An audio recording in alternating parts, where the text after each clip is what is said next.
Bermuda triangle एक ऐसी mystery है जिसके कई राज है, कई हादसे हैं जो इस एरिया में हुए हैं। ऐसा भी क्या है इस एरिया में कि इसका नाम बरमूडा ट्रायंगल और डेविल्स ट्रायंगल पड़ गया। ऐसा माना जाता है इस एरिया का नाम ओरिजिनेटेड है एक स्पेनिश एक्सप्लोरर से जिसका नाम था जुआन दे बरमूदस, जिन्होंने ये आइलैंड्स की खोज की थी अर्ली 16th सेंचुरी में। क्या मिस्टीरियस और स्पूफी है इस जगह में जो फ्लोरिडा, सैन जुआन, पोर्टो रिको और बरमूडा आइलैंड के बीच में है? क्यों इसको डेविल्स ट्रायंगल बोला जाता है? चलिए पूरा क्लियरिटी से समझते हैं इस वीडियो में।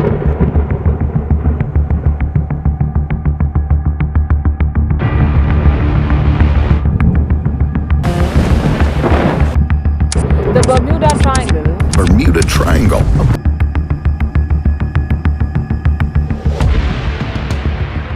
पहली बार बरमूडा ट्रायंगल के अनयूजुअल डिसअपीयरेंस के बारे में एक आर्टिकल छपा था सितंबर 17, 1950 में मियामी हेरल्ड नाम के एक डेली न्यूज़पेपर में जो एडवर्ड वैन विंकल जोन्स ने छापा था। सेकेंड आर्टिकल उसके 2 साल बाद छपा था। एक छोटा आर्टिकल लिखा था जॉर्ज सैंड ने जिसकी हेडलाइन थी सी mystery at our back door, जिसमें वो बताते हैं कि कैसे प्लेन्स और शिप इंक्लूडिंग फ़्लाइट 19 गायब हुई थी। फ़्लाइट 19 एक ग्रुप था 5 फाइटर प्लेन्स का जिसको टॉर्पीडो बॉम्बर्स कहा जाता था। मिलिट्री एयरक्राफ्ट था, वो गायब हो गया था दिसंबर 5, 1945 को बरमूडा ट्रायंगल में। ये ट्रेनिंग मिशन था यूएस नेवी का।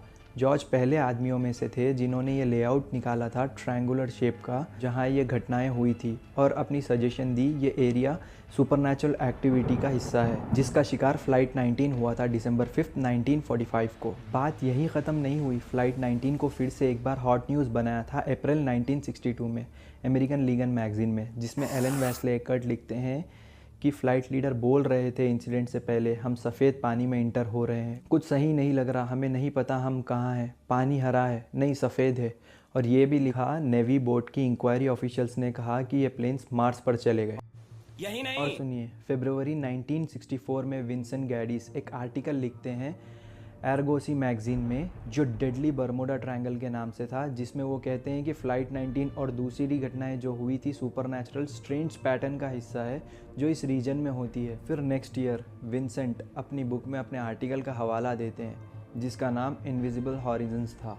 ये उनकी बुक का नाम था। ये देखकर और राइटर्स भी शुरू हो गए, जैसे जॉन डब्ल्यू स्पेंसर्स अपनी book limo of the lost में विंसेंट के आइडियाज़ को समझाते हैं। फिर 1964 में 4 बेलिट्स की बुक आती है द बरमूडा ट्रायंगल, कैसे शिप्स और प्लेन गायब हो रहे हैं एक स्पेसिफाइड एरिया में। ये बेस्ट सेलिंग थी जिसके 20 मिलियन कॉपीज़ बिके और 30 लैंग्वेजेस में थी, 30 अलग अलग लैंग्वेज में सेल हुई थी। उसके बाद सेम ईयर में रिचर्ड विनर की डेविल्स ट्रायंगल नाम की बुक आई और इसका पार्ट 2 भी आया, द डेविल्स ट्रायंगल पार्ट 2, और बहुत डेविल्स जॉ और कुछ डॉक्यूमेंट्रीज भी आई। इसको ज़्यादा मिस्टीरियस स्ट्रेंज बनाया। मगर विनियर बताते हैं मिस्टीरियस चीज़ें होती है वहाँ मगर पैरानॉर्मल कुछ भी नहीं है, और स्टेट करते हैं इन सब का जवाब मैकेनिकल मैलफंक्शन, ह्यूमन एरर्स में लाई करता है। ह्यूमन फेलियर्स और बैड वेदर्स की वजह से हुआ था, मगर ज़्यादातर कहानियाँ सुपरनैचुरल और मिस्टीरियस पर टिकी हुई थी। सुनने में अच्छा लगता है ना, हमारे ब्रेन क्यूरियस हो जाता है, मज़ा आता है, इसलिए मिलियंस ऑफ मिलियंस में कॉपीज़ बिक रही थी। मगर ये जो डर और अनोखी कहानियाँ सुनी है हमने, सच है? नहीं, सच है फुल स्टॉप नहीं, सच है क्वेश्चन मार्क। ऐसे ये जो डर और अनोखी कहानियाँ सुनी है हमने, क्या ये सच है?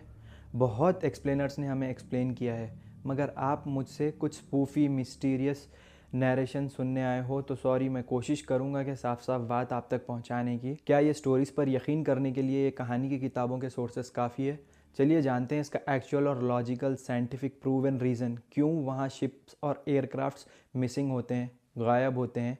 इसका जवाब EMSA European marine time safety agency की रिपोर्ट है जिसके लिंक डिस्क्रिप्शन में दे दूंगा। Annual overview of marine casualties 2022 में आता है कि ईयर 2021 में टोटल 2637 मरीन कैजुअलिटीज़ हुए, 2637 मरीन कैजुअलिटीज़ हुए, जिसमें 14 शिप्स मिसिंग है या गायब हो गए।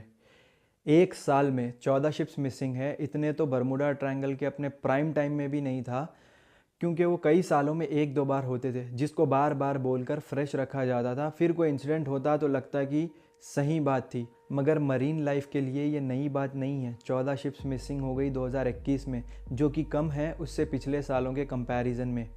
84 इन्वेस्टिगेशंस हुई है सिर्फ एक साल में, 724 लोग इंजर हुए हैं सिर्फ एक साल में। जब ये कहानियाँ बन रही थी उसके कंबाइंड भी इससे कम होंगे। ये रिकॉर्डेड डेटा है, कोई कहानी या किताब का सोर्स नहीं है। 52 वेरी सीरियस इंजरीज हुई हैं एक साल में और 36 फैटेलिटीज़ हुई। आज इतने ट्रेंड स्टाफ और मेडिकल सपोर्ट होने के बाद एक साल में हुआ तो तब का अंदाज़ा आप ही लगा सकते हो। और 2014 से 2021 तक 8.4 शिप्स के साथ कुछ ना कुछ हादसा होता है, मिसिंग भी उसी में आता है, डिसअपीयर्ड शिप्स।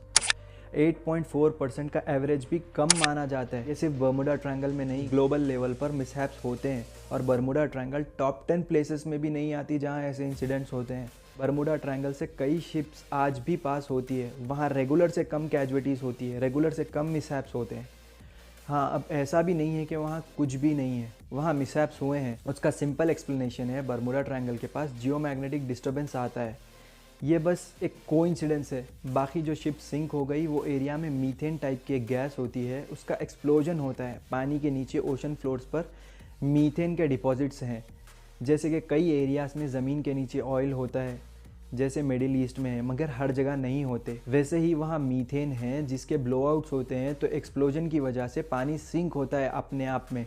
जो भी ऊपर आता है उसको सिंक कर लेता है, अंदर खींच लेता है। सिंपल बात है। अब एयरक्राफ्ट इसलिए गायब हुए क्योंकि वहाँ एक्सट्रीम वेदर की वजह से हरिकेन्स बनते हैं, भवंडर बनते हैं। वहाँ की लोकेशन में ऐसे तूफान आम बात है। अब वेदर फोरकास्ट की वजह से पहले ही रिपोर्ट मिल जाती है, इसीलिए ये वक्त में ज़्यादा मिसहैप्स नहीं होते। सिंपल लॉजिकल रेशनल आंसर इसका यही एक्सप्लेनेशन है और कुछ भी नहीं। खामखा का पैरानोया क्रिएट कर रखा है। ऐसी पैरानॉर्मल एक्टिविटी स्पेसिफिक जगह पर प्रूवन नहीं है, ये प्रूव होता है कहानियों से। कहानियों को एक्चुअल क्रेडिबिलिटी नहीं माना जा सकता, कहानियाँ एक सोर्स नहीं है। वैसे आपने एक बात नोटिस की है दोस्तों, ये न्यूज़ वाले आज ऐसे नहीं हैं, ये पहले से ही ऐसे हैं। कुछ भी लिख देते हैं, ये बिना सोचे कि इसका इम्पैक्ट क्या पड़ेगा जनता पर। That's all, thank you. I want your feedback for improvisation. Please leave your feedback in comment section. मिलते हैं अगली वीडियो में। Thank you.